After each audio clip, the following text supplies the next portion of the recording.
नमस्कार दोस्तों। सबसे बड़ा सवाल, जब नई गाड़ी लेने जाएं तो इंश्योरेंस कहाँ से कराएं।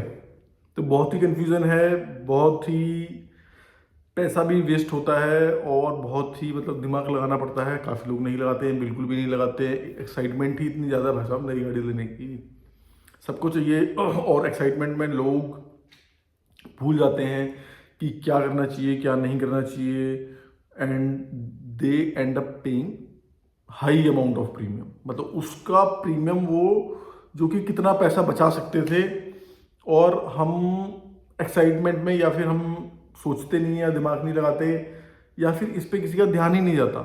हम ये भी कह सकते हैं, क्योंकि क्या होता है कि एक जो प्रीमियम की कंसिडरेशन होती है इन कंपैरिजन टू जो कार्स की वैल्यू है, आजकल तो एसयूवी ही बिक रही हैं, उनके कंपैरिजन में कम होती है। तो हम नेगोशिएशन क्या करते हैं, कार पे ही नेगोशिएशन करते रह जाते हैं और इंश्योरेंस पे कोई नेगोशिएशन नहीं करता, या किसी का दिमाग ही नहीं जाता या किसी का ध्यान ही नहीं जाता कि हमें इंश्योरेंस वाले जो प्रीमियम वाला जो है सेगमेंट, उसमें भी पैसे बचाए जा सकते हैं। उसमें भी हम अपना थोड़ा एफर्ट डाल के, सिर्फ एफर्ट ही डाल लें, फिर एक दो लोगों से, दो चार लोगों से सिर्फ बात ही करनी है, और उसमें भी हम अच्छा खासा प्रीमियम पैसा आप लोगों का बच सकता है।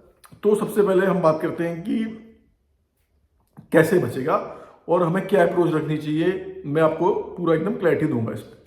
अब इसमें क्या होता है ना कि इंश्योरेंस जो आजकल न्यू कार्स पे है, उसका अच्छा खासा एक अमाउंट बनता है, क्योंकि एक तो गाड़ी की वैल्यू सबसे ज़्यादा होती है, दूसरा उस पर टीपी क्या होता है कि सबसे ज़्यादा टीपी 3 साल की चार्ज होती है। 3+1 की आजकल पॉलिसी होती है, अकेला 1 ईयर की नहीं होती, ठीक है।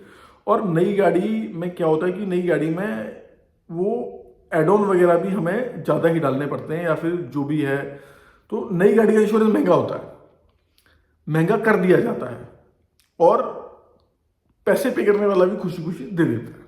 अब इसमें हमें क्या करना है, मैं आपको देखो, मैं एक इंश्योरेंस ब्रोकर हूँ, मैं कंपनी में भी काम कर चुका हूँ, और मैं I am the right person, और मैं खुद भी गाड़ी ले चुका हूँ, खुद भी मैंने ये सारा ड्यू डिलीजेंस किया है। मैं अपने एक्सपीरियंस से I am the right person जो यहाँ पे इसको डिस्क्राइब करेगा, क्योंकि मैंने वो सारी चीज़ खुद फेस करी है। तो मैं अपने एक्सपीरियंस से ये सारी चीज़ें आप लोगों को बता रहा हूँ। तो होता क्या है कि जैसे कि मैं आपको बताया कि मैंने कंपनी में भी बहुत काम किया, और मैंने स्पेशली ये वाला सेगमेंट भी देखा है। तो इस सेगमेंट में होता क्या है कि जो डीलर होते हैं, जो ओईएम टाई अप होते हैं इंश्योरेंस कंपनी के साथ, उस पर क्या होता है कि वो जीरो डिस्काउंट पे पॉलिसी काटते हैं ये लोग। जब ये जीरो डिस्काउंट पे पॉलिसी काटते हैं तो जो प्रीमियम होता है बहुत हाई जाता है, और जब हाई प्रीमियम जाता है तो इंश्योरेंस कंपनी इसके एवज में इनको काफ़ी मोटा कमीशन देती है। पैसा कौन देता है? पैसा देता है कस्टमर। कमीशन कौन देता है? Insurance company. पर कस्टमर से पैसा लेके फिर देती है वो पैसा, और फायदा किसका होता है? ओईएम का, जो आपकी पॉलिसी काटेगा।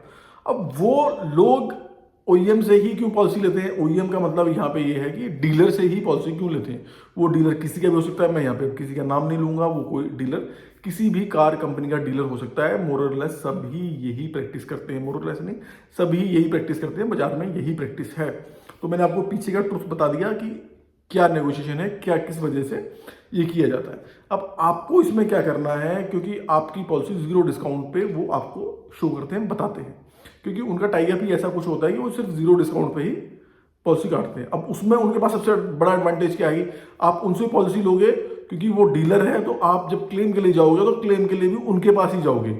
अदरवाइज क्या होता है ना कि हम तुम्हारा क्लेम इंटरटेन नहीं करेंगे अगर तुम कहीं और से पॉलिसी करवा के लाए हो, XYZ ब्रोकर से करवा के लाए हो, XYZ एजेंसी से करवा के लाए हो, XYZ किसी भी बंदे से करवा के लाए हो, या फिर किसी आपने ऑनलाइन परचेज करी है, तो हम किसी भी सिस्टम से आपका नहीं करेंगे। ये सिर्फ डराया जाता है, भ्रांति फैलाई जाती है। अब इसमें आप लोगों को क्या करना है, आप लोगों को क्या करना है, आप लोगों को वो कोट लेना है, और हमारे जैसे कि किसी बंदे से उस कोट के अगेंस्ट में क्रॉस कोट लेना है। यानी आपको, हम किसी को इनवॉइस आपको भेज देगा, इनवॉइस आप अपने ब्रोकर को या जिससे भी आप करवाते हैं, या फिर मुझे या फिर किसी को भी वो इनवॉइस भेजे। उसके एवज में वो क्या है ना, आपको एक कोटेशन देगा। जब वो बंदा आपको कोटेशन देगा, और वो आपको सही कोटेशन देगा, जब वो आपको कोटेशन देगा तो आप इस कोटेशन से इसमें मैच करिए। अब देखो, आपके पास दो चॉइस है इसमें।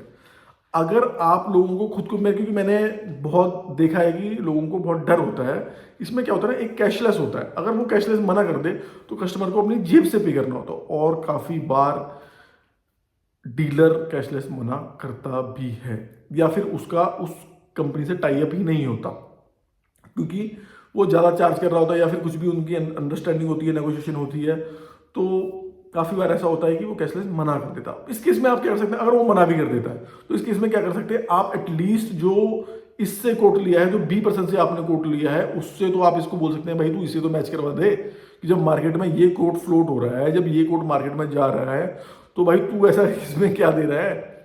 ठीक है, तो वो आपको कोट कम से कम क्या है कि 10-20 हज़ार 30 हज़ार रुपए, और अगर जहां पे महंगा महंगा भी आ रहा है तो वहां पे 50-50 हज़ार रुपए का भी डिफरेंस मैंने देखा है। बहुत सारे कोटों में ऐसा देखा है मैंने पास्ट में, अभी कुछ पिछले 10-15 दिन में, क्योंकि सीजन चल रहा है अभी, तो मैंने ये देखा। तो मैंने सोचा इसलिए ठीक है, इसको लेके अवेयरनेस फैलाई जाए, लोगों को बताया जाए कि मार्केट में क्या चल रहा है, ताकि आप लोग अपना पैसा बचा सकें। तो ठीक है, फिर जब भी आप नई गाड़ी खरीदें तो एक बार उससे कोट लें और एक बार किसी और से कोट लें, और दोनों को कंपैरिजन करें। और आपको जब नई गाड़ी नहीं, मैं तो ये कहूँगा कि जब भी आपका रिन्यूअल आता है, वेन एवर जब आपका रिन्यूअल आता है, तो एक बार आप उससे डीलर से कोट लें कि डीलर आपको क्या कोट दे रहा है। आपको वो जो आपको वो डराता है, उसको डराने की जरूरत इसलिए पड़ती है क्योंकि मार्केट में उससे सस्ता कोट मिल जाएगा। अदरवाइज वो ये डराए क्यों, वो तो ये बोलते हैं कि मार्केट में भाई साहब आप कहीं से भी चेक कर लो, आपको अगर और भी कहीं हमसे बेटर कोट मिल रहा है तो आप वहां से जाके करा लो, या फिर हम उस कोट को मैच करा देंगे। वो डरा ही इसलिए रहा है क्योंकि उसे पता है कि मार्केट में भाई इन्हें कोट तो सस्ता मिल ही जाएगा, इसलिए तो उसे डराने की जरूरत पड़ रही है। अदरवाइज वो आपको डराए ही क्यों, अगर अदरवाइज वो आपको ऐसा बोला ही क्यों हम आपका क्लेम एंटरटेन नहीं करेंगे। और दूसरी बात, मैं वीडियो के एंड में ये भी बता दूं कि कोई भी क्लेम डिनाई नहीं कर सकता है। उनको वो क्लेम उनको भी अपनी दुकानदारी चलानी है, उन्हें अपनी भी वर्कशॉप चलानी है। अगर कोई 40-50-30 हज़ार रुपए का क्लेम आया है तो उसमें वो भी पैसा बनाते हैं, ऐसा नहीं है कि अकेला आपका ही फायदा हो रहा है, डीलर का भी उसमें मोटा फायदा होता है। तो वो भी, मैं उसके पीछे का लॉजिक बता रहा हूँ, क्यों नहीं मना कर सकते। मना वो वैसे भी नहीं कर सकते हैं, ठीक है, मना तो नहीं कर पाएंगे, पर ये कि वो वैसे भी नहीं मना करेंगे क्योंकि वो अपने धंधे पे लात मार देंगे।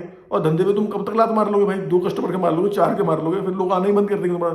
तो धंधे पे अपने पे कोई लात नहीं मारता है। हाँ, ये डराने के लिए बोला जाता है क्योंकि उनका भी देखो एक और सेगमेंट है, उनको भी इंश्योरेंस बेचनी है, महंगी इंश्योरेंस बेचनी है, फिर मोटा कमीशन लेना है, तो उनको ये करना पड़ता है। डर्टी पॉलिटिक्स या फिर डर्टी टैक्टिक्स है, मार्केट में खेलते हैं लोग, तो आपको इनसे बचना है।